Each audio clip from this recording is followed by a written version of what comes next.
Well, that, ladies and gentlemen, is a perilous entrance over a bridge over water. Well, at least we're all here safely. How wonderful to see so many of you here. I think this is probably the biggest audience for a pre-performance talk that we've had all season, which goes to show that you're all very brainy and you like proper theatre. So that's very good. My name is Kate Mosse, and I'm the biographer of Chichester Festival Theatre. And we obviously are going to talk around the ideas for this incredible project. But before we start, just a tiny bit of introduction to David and Jonathan, although, of course, they don't really need one here. David, of course, is one of our leading, most important playwrights. He's a filmmaker, a screenwriter, an adapter, but here very beloved of audiences, not least for South Downs in 2011 and The Judas Kiss, which was in the West End and Hampstead in 2013. And the most important thing, because David won't mention it, is that his memoir, The Blue Touch Paper, came out a few weeks ago, and it is for sale in the theatre shop. And I'm sure if you do buy it and you see David lurking about, he will be delighted to sign it for you. And I think you have a new play starting at Hampstead in a couple of weeks, I imagine, is it? Yeah. Jonathan Kent, who, of course, is one of our leading theatre directors and opera directors, was the joint artistic director of the Almeida Theatre in London for more than a decade and made it one of the great producing houses outside of the West End in London. Here, of course, beloved to audiences as the director of Sweeney Todd in 2011, for Private Lives in 2012, and, of course, Gypsy in 2014, Olivier award-winning performances all round, which is now coming to the end of a sellout run in the Savoy in London. But tonight we're here to talk about this extraordinary project, Young Chekhov, the three earliest first plays of the great Anton Chekhov, and what we learn, I suppose, from seeing early writing from an author who is so important to theatre all over the world. And I suppose, Jonathan, I wanted to start with you, because I know that you did Platonov and Ivanov before at the Almeida in certain forms. Yeah. So can you just talk a little bit about where the original idea came from and how it comes that you're now here doing them with the third, The Seagull, as well? Well, we started Ivanov. That was the first collaboration that David and I and Chekhov had. And it was primarily for Ralph Fiennes. We did it for Ralph and did it at the Almeida. Then there seemed to be a sort of logic to doing Platonov as well. In fact, my co-director of the Almeida, Ian McDermott, suggested it. And whereas Ivanov is a constructed and a coherent play, Platonov was really a collection of notes and scenes and a very sort of disparate group of papers discovered, in fact, after Chekhov's death. And so David made a play out of it. And at the time, I suppose the logic, and we sort of talked about it, the idea of doing the birth of this genius, and doing these three plays and culminating with The Seagull, which is the first unarguable masterpiece, and is also probably the first 20th century play. We are all, in some ways, descendants of The Seagull. But then Ian and I left the Almeida, so that was left rather sort of incomplete until 2 years ago, was it, David? When maybe more. 3 years ago, so maybe, when we talked about and David suggested it to Jonathan down here, and it just seemed, it's a festival event, and that's what seemed to be so attractive about doing it here. Also, it's a theatre which I know and love, and as you pointed out, have worked very happily here before, and it seemed to be a logical and proper place to explore these three plays. And David has revisited them, and obviously Seagull was not a play he'd done before, but Platonov has been radically reshaped, I think, and Ivanov just minimally, but the idea was to form a company which could perform these plays, and I think that's what's so moving about it when you watch it, as I did last Saturday when you watch all three. Of course it's a celebration of Chekhov. It's remarkable, the genesis of this great writer. but it's also a celebration of the art of acting and of actors. And to watch actors shift between the plays, most people are in at least 2 plays. Some, God help them, are in all 3. But it's wonderful to watch. It is a celebration of their craft. And so that's a sort of incidental pleasure to the event. And of course, it's very appropriate here, given most people here will know, the founding season in 1962 was pretty catastrophic. Were it not for Vanya, exactly. This theatre would not have been here for the next year. So it seems a wonderful sort of full stop to that. David, when you turned to Platonov, as I now have learnt in the last 5 minutes we must call it, Chekhov was only 20, wasn't he, at that moment? These were musings. So how do you approach finding essentially documents or even just aide-memoire for a writer to himself? How do you turn that into a piece of theatre that feels yours and Chekhov's at the same time? Well, Michael Frayn called his version Wild Honey, and one of his reasons for calling it Wild Honey was because he said nobody knew how to pronounce Platonov. Whereas everybody... I'm with Michael on that. Everyone did know how to... How do I do it? The 7 hours of the material, and the Frayn version, which is hitherto in the British theatre the best-known version, though there have been all sorts of different versions.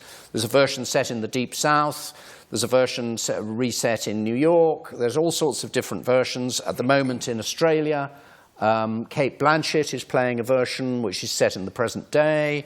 It's a play, because there are 7 hours of material, you can mess around and do whatever you want. There's a famous film, Unfinished Piece for Mechanical Piano, which is a fantastic film, but which actually doesn't have a huge amount to do with what Chekhov actually wrote, but takes some of the characters and themes and runs away with them. But I conceived the revolutionary notion that we should try to do something that Chekhov wrote, and that we should do it, compressed, and, that it should be down to a reasonable length. And I felt, first time round, Jonathan is being polite, I felt that I'd failed the first time round. In other words, when we did it at the Almeida, I wasn't very content with my version. It was far too long. It was 3.5 hours long. And it also didn't help that it opened on September the 11th, 2001. And, most of the audience were in a state of considerable distress, because, as you remember, it was probably about 2:45, 3 o'clock. People heard, we were faced with the difficult decision of whether to open or not open. We decided to go ahead at sort of 4 o'clock in the afternoon. We started at 6:30. A lot of the audience left halfway through because they had friends or relatives and they wanted to rush home and watch television. So it was really not a very happy opening. But anyway, I felt it wasn't very good. And I think this version is a lot more... I understand the play better now. It's pointless saying it's a play, because it isn't a play. It's 7 hours of ramblings. But I think that it is now a play. And it's a play which is incredibly modern. And because it's about young people, and if this season has a theme, it is the young. In other words, it is about a man of 25 in Platonov, 35 in Ivanov, and then The Seagull, which essentially is a play, certainly in our version, about the middle-aged crushing the hopes of the young and squeezing out, landing on the young and stopping the young having hope. And that becomes very clear when you see the 3 plays together. And I think the most interesting thing about the season is how these 3 plays relate to the subject of youth. And in Platonov, it's very much a celebration of youth at a time when Russia is changing out of all recognition. But when you were looking at it in the first instance, in a way you're in the tradition of much of Chekhov, because almost every first performance was a bit catastrophic for him, wasn't it? That's what you were honouring that. But did you see... Not voluntarily. Not voluntarily. I'm following in Jonathan's footsteps and being elegant here. But did you have to sort of say, OK, what do I think his intention was? And then sort of unravel out from that, like dropping a stone in the water? Or did you simply think, these scenes work, these don't? How did you go about it? Because I think for most people, the idea of 7 hours of rambling and making it a play that is a Chekhov play, not only a David Hare play. It's not like any other work written in Russia in the 19th century, in that at one level it starts out on this enormous canvas, and I could feel on the very first preview audiences going, oh my God, there are more actors on the stage. I haven't seen this many actors in a straight play in a Chichester stage for years and years and years. In that first act, you're being presented a huge broad brush society with sort of this wild kind of representation of all sorts of types. And remember, he was a short story writer. He did begin... And a comic writer. And a comic writer, a caricaturist. On comes this kind of person, on comes that kind of person, on comes that kind of person. And then deeper and deeper he goes, and as the evening goes on, it focuses more and more on the central character, who is the Don Juan, traditional Don Juan figure. But in Chekhov's hands, a really complicated Don Juan, a really conflicted Don Juan, who doesn't know whether he wants to seduce women or not. And so what I tried to do was keep both the wildness, the huge broad brush of the early stuff, and then focus down as the evening went on onto these central characters. And then the ending of the play in Jonathan's production, which is thrilling, really is, you know, we start out with John Osborne and we end up as Samuel Beckett. You know, by the time the old man is cursing his life on earth and begging God to bring down judgment on him, it's really like a scene out of Beckett. So when you were putting it together, the three in a line, Ivanov came next for Chekhov. He was only 27 when he wrote that. Did you have always the sense of, if you like, the writer's narrative thread going through? Well, it's interesting. It's not like, say, doing Wars of the Roses or the Oresteia. There isn't a narrative arc, so it's actually much more subtle and nuanced resonance between the plays. And actually, I think that gives it its own particular kind of vigour. You don't follow some great it's not some family saga or historical saga which takes you through the, 9 hours in all. But you see, it's like postcards sent back from a life, a writer's life. And and of course there are a lot of resonances between the plays and reflections and echoes of other plays and characters who, not at all the same, but somehow occupy the same space. So it's I think it's a completely fascinating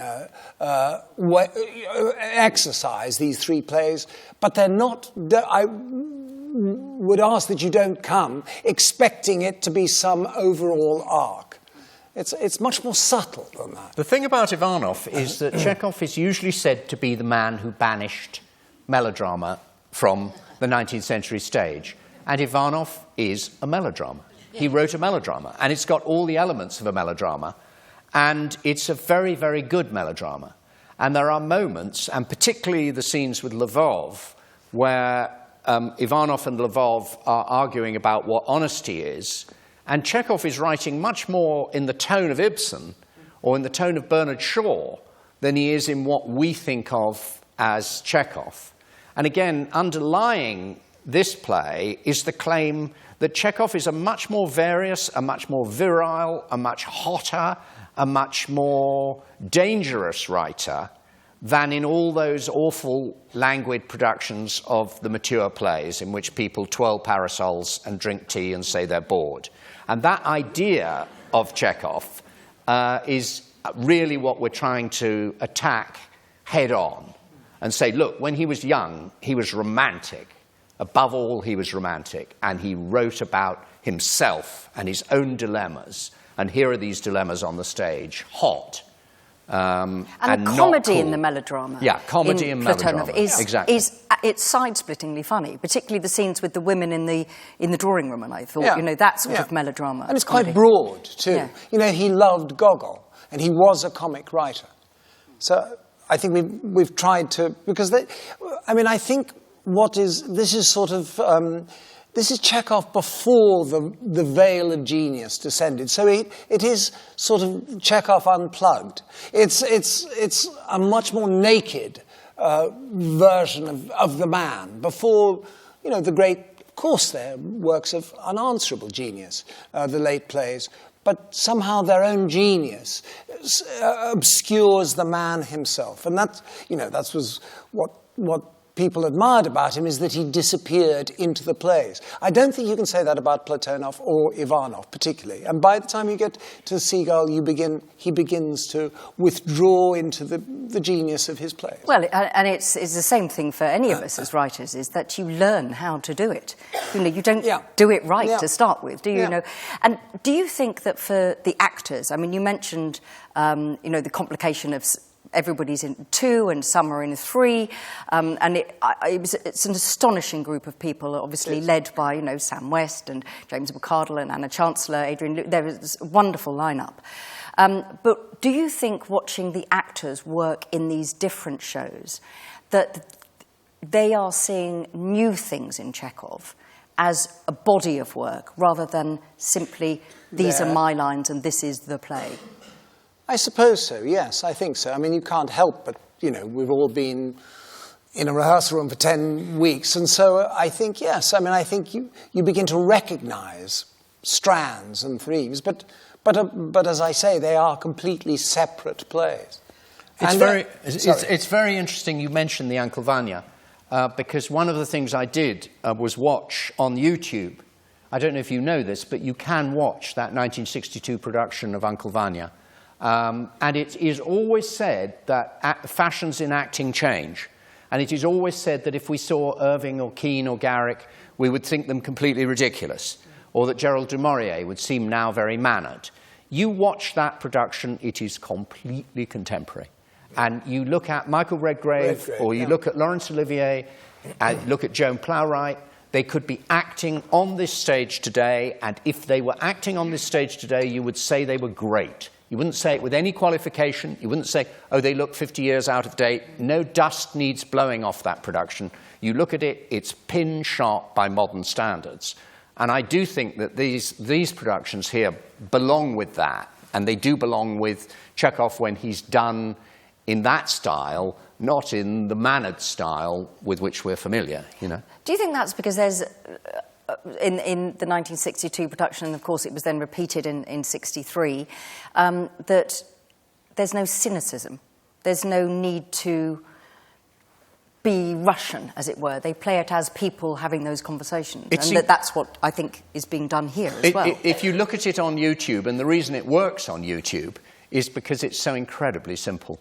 And it's got the simplicity of great art. You just look at it and you go, well, Michael Redgrave isn't playing Vanya, he simply is Vanya. There's nothing more to say. He is Vanya.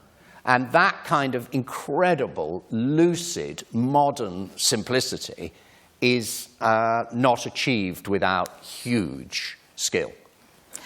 Coming back to the actors and what I imagine is a headache of trying to cross-cast. If you are going to do 3 productions and there is a weight of explanation on top of them, as you've been explaining, and you're going to have an ensemble of 23 actors, very fine actors, from the people with the smallest number of lines to those with epic numbers of lines, how do you do that? Do you say, right, I need my Trigorin, I need my... Well, you start with sort of 10 poles. It's true, you do start with 10 poles, but then it becomes a sort of Rubik cube. But funnily enough, it wasn't as difficult as I sort of anticipated. In that, without going on about it, they are a group of really wonderful actors. And what is also moving about it is that there are older, much more experienced actors, and then there's a group of very young, as you'll see this evening. It's really a play of youth, this play. And it's great to have that clash of generations. But because they're good actors, somehow it sort of suggested itself a lot of the cross-casting. It became clear where we had to go. I mean, it's just... This is not quite for answering your question, but it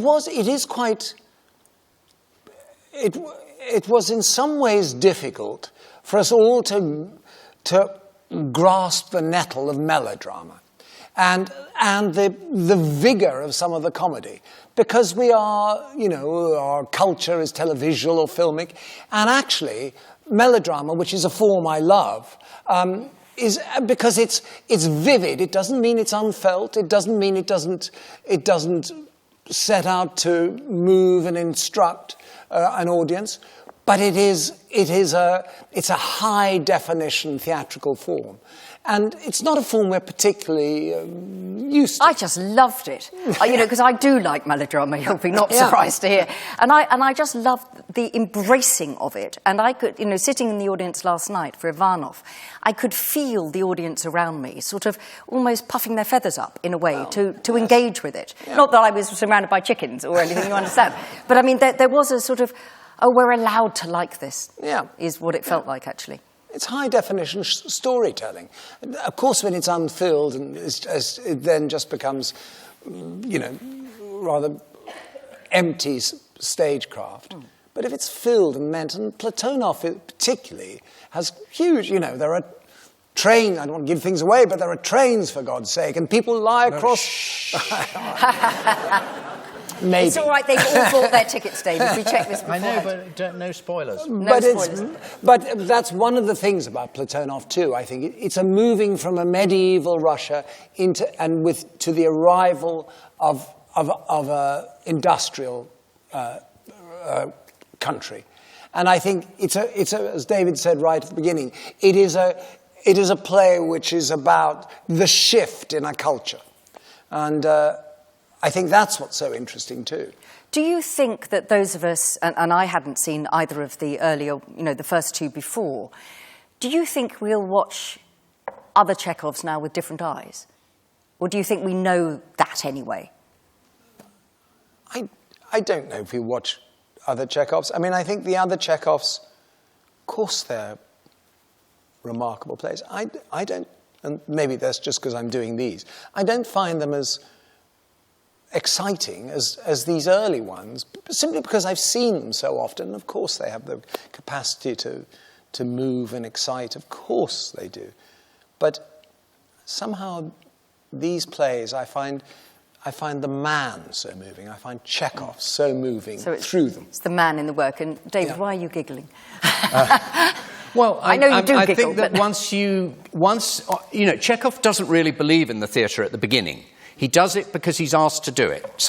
He tries writing a play when he's 18, nobody wants to do it, he puts it in a drawer.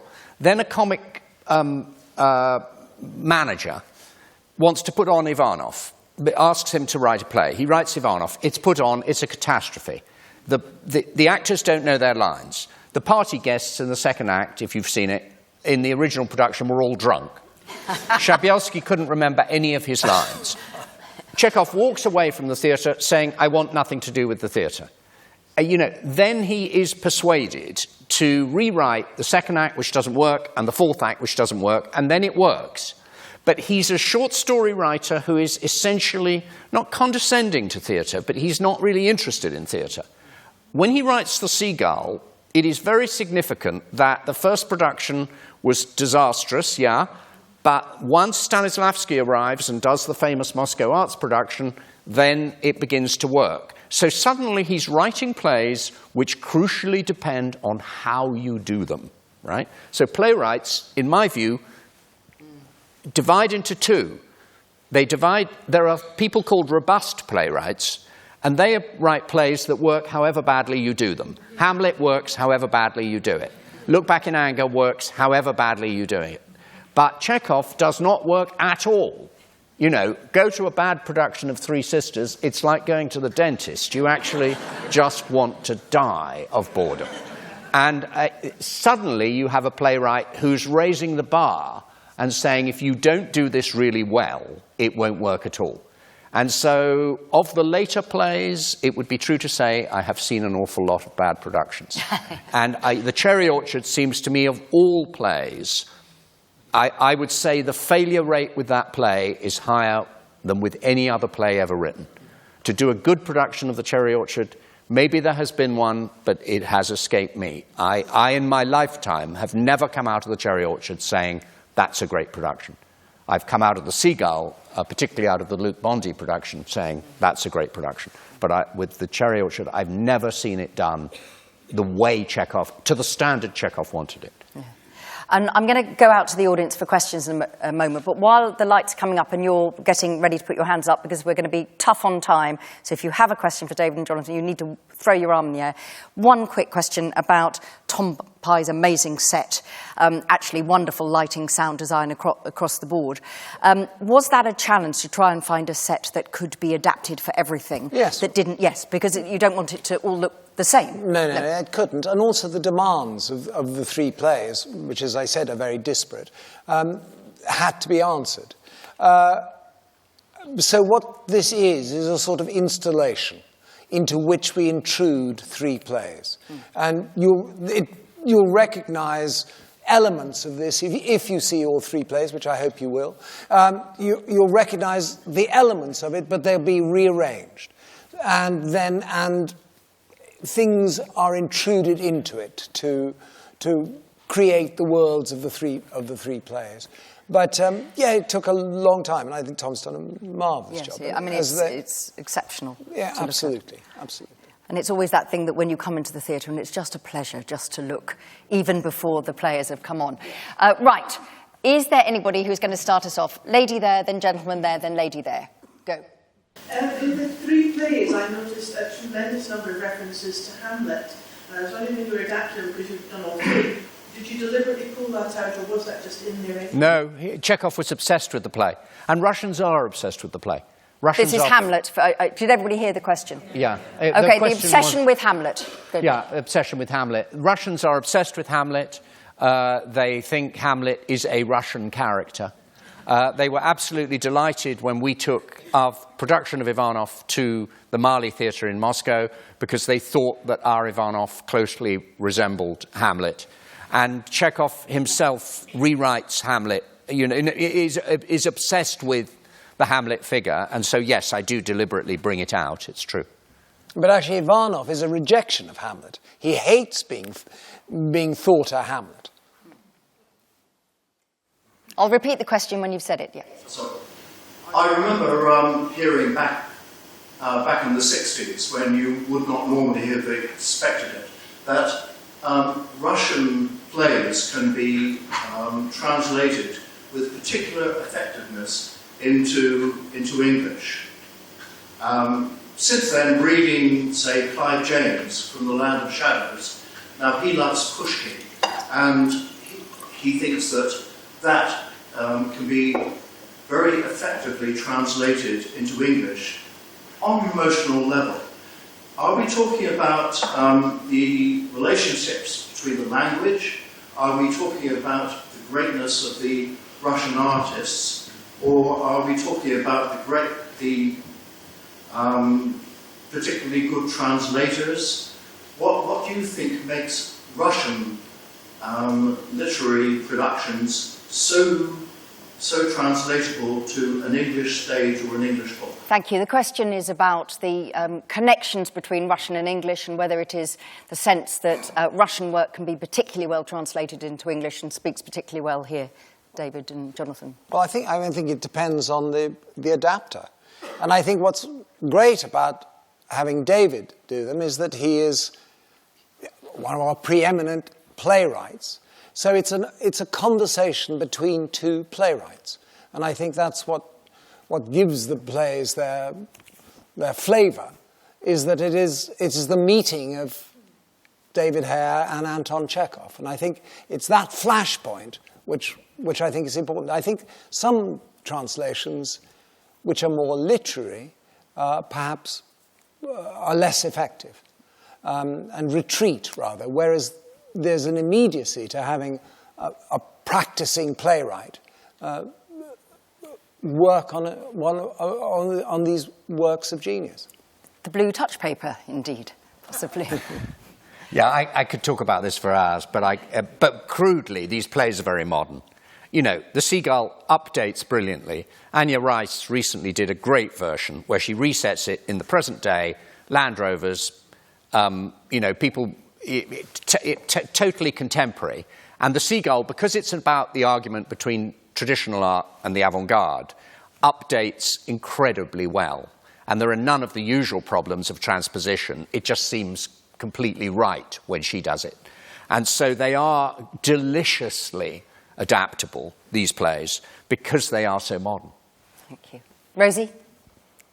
I wanted to ask Jonathan about directing plays, because they're so different, and particularly the seagull is so much more complex.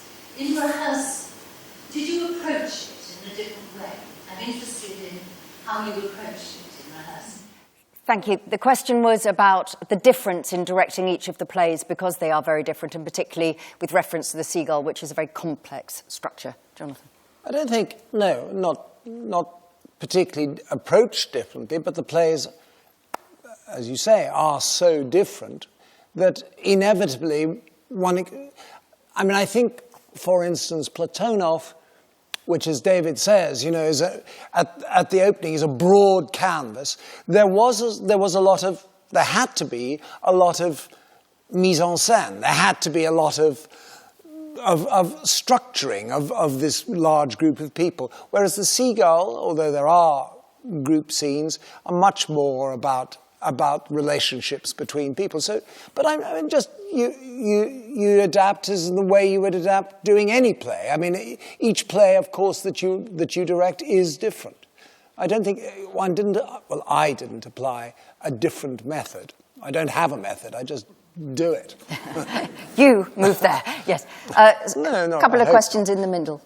Anybody put their hand up? Anne-Marie, thank you. A question for David Hare. There's a scene in Seagull where one of the two writers, or perhaps mediocre writer, says he would like to be in the skin of a young woman for an hour to understand her. And he's talked about trying to write a short story around her experiences. Now, I wonder if you felt you wanted to be in Chekhov's skin for an hour, or if in fact what we're seeing here is a writer who's not good at imagining and is a mediocre writer, and that's what Chekhov is saying about this man. Right.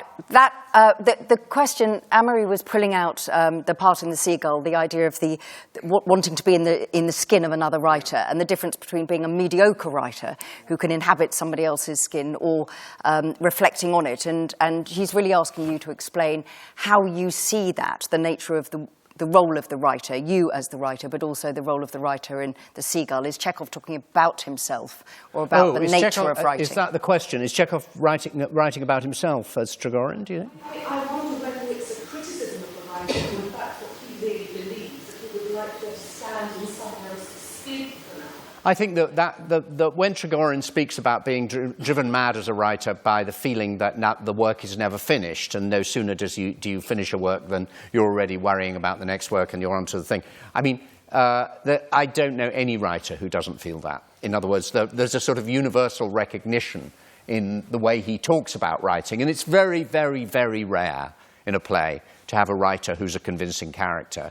Particularly for me, if I go to the theatre and somebody says I'm a writer and they get their pen out, I just go, not to me, mate, you don't look like that. But this is one of the great portrayals of a writer, and it's about that restless kind of discontent that everything is apparently mulched to you, and that all the time you're taking notes and all the time you're thing.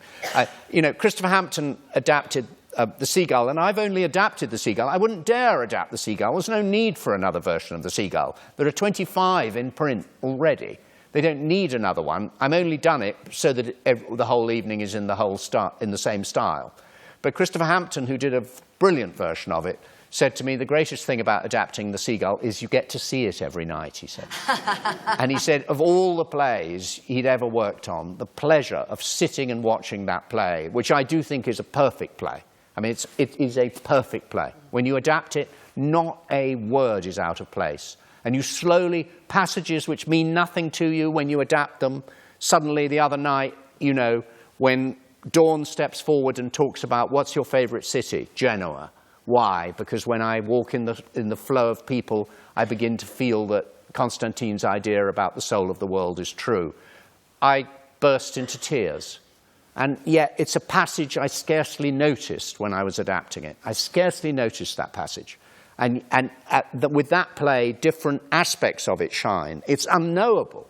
It's so deep, you can't ever claim to know that play.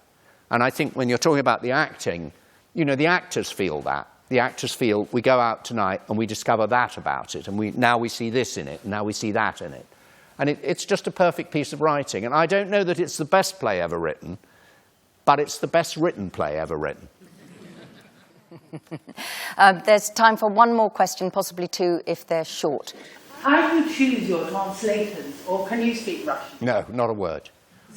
Michael Frayn is the only one of us, the only one who does this, who actually speaks good Russian, because he went off in order to avoid killing people in the army. He and Alan Bennett went to learn Russian instead. They were allowed off on a sort of intellectuals course to, avoid having to kill people, which has stood Michael in extremely good stead. And so, no, I work from a literal translation, and I constantly interrogate the translator about what is meant. But having said that, I don't do what I think translators call a literal ledger. In other words, I don't put a word that is literally the exact word, though I will try and inquire. I'm amazed that I haven't yet taken any stick for changing the most famous line in Russian literature. In other words, that opening, why are you dressed in black? I'm in mourning for my life. Which is actually a Maupassant line. It's a quote from Maupassant, that when Mosse says, I'm in mourning for my life. But I changed that in order to say to everybody, it's going to be a little bit different tonight. But in the spirit, totally in the spirit, but it's not word for word. You just use one translator, you don't compare and contrast. Oh, no. I don't do what is called a floor job. Translators call that a floor job. And a floor job means that someone has put 26 versions of the play on the floor and go, oh, I like that one. Oh, I have one from there and I have one from there. No, it's all got to come through here. A final question from me. It's clear listening to you both that this has been an enormous pleasure to do. What is the most surprising thing that has come out of this sequence of plays? This is a festival of Chekhov that you maybe weren't expecting by putting them on this stage in these three new versions. Well, something David mentioned earlier, it had never struck me so forcefully as seeing these three plays about the destruction of youth and the wanton destruction of youth and the clash between the generations. I hadn't seen it as clearly as when I saw, actually really, shamefully, really, when I just saw that three play day. And that surprised me, and also thrilled me. I think that because the same actress plays the three heroines, Olivia Vinell, who's wonderful in all three plays, and she, when you see her appear in The Seagull, you're rooting for her because you've seen her in the other two plays, and you're rooting for Constantine because you've seen him in Platonov, and you see more clearly how much Chekhov is saying, look how old people damage young people. And that is really shocking to see the hope taken out of these young people in the course of that play, and to see both their hopes destroyed. And that, I think, is much more moving, and that is the climax to why these three plays belong together, you know. Well, on that, I mean, the students from Lancing and from the Youth Theatre, it is your job not to let us crush you, then, in that case. We've run out of time, I'm afraid. David has to catch a train, not obviously to Moscow, but certainly to London. But there are one or two things just I've got to finish it, I'm afraid, sorry. So the post-show is on the 21st of October. It's the same deal as this. It is free, but you do need a ticket, and you can come in after the show and hear the company talk about each of the shows, but also particularly the one that's on that night. On Saturday the 31st at 11 o'clock in the morning, there is a rehearsed reading of Chekhov's Swan Song. Again, that will be in the Minerva and it's ticketed, but any of you who are interested in hearing more about this, do go along and join that. But ladies and gentlemen, could you please thank David Hare, Jonathan Kent.